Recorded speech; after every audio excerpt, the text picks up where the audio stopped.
Keep your mouth off of God's prophets. If you knew the repercussions of speaking ill of the prophets the Lord has sent, you would remain silent. I may not know all of his prophets personally, but I see and know them in the spirit. Some of you lie, persecute, and create smear campaigns to assassinate their character and damage their reputation, not realizing that you are coming against the words that proceedeth out of the Lord's mouth. You don't realize that you are coming against God. The harm that people have done to his prophets has not gone unnoticed, and God will vindicate. God's prophets are his mouthpiece. They are his instruments. There are 1,500 to 2,000 instruments in the world. Every instrument has a different name, appearance, look, sound, intensity, and frequency level. We should never tell God's instruments how loud they should play if we are not called, chosen, and anointed to do their assignment. God's instruments will sound an alarm in the spirit, so those who have ears can hear them. Although every instrument looks and sounds different, they are of equal importance and value in God's kingdom. We should never tell God's prophets how to play an instrument that we did not design and create.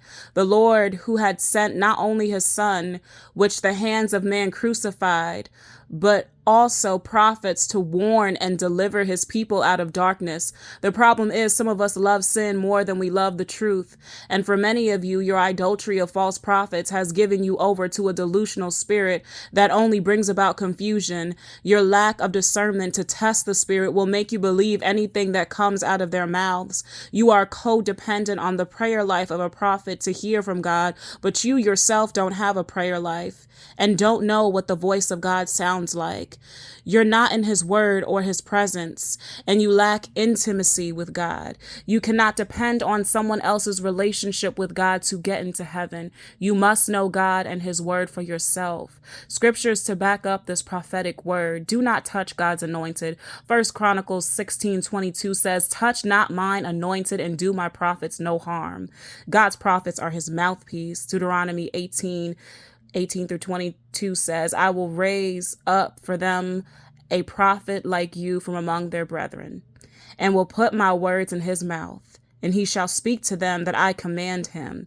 And it shall be that whoever will not hear my words, which he speaks in my name, I will require it of him. But the prophet who presumes to speak a word in my name, which I have not commanded him to speak, or who speaks in the name of other gods, that prophet shall die.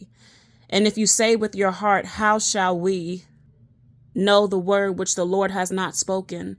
When a prophet speaks in the name of the Lord, if the thing does not happen or come to pass, that is the thing which the Lord has not spoken. The prophet has spoken it presumptuously. You shall not be afraid of him. God will send a strong delusion.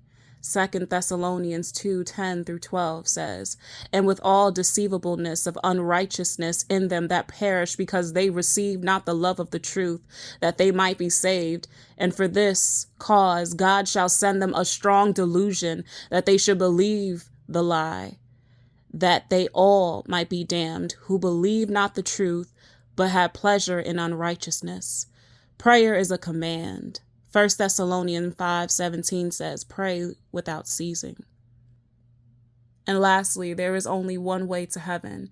John 4:16 says, "Jesus saith unto him, I am the way, the truth, and the life. No man cometh unto the Father but by me."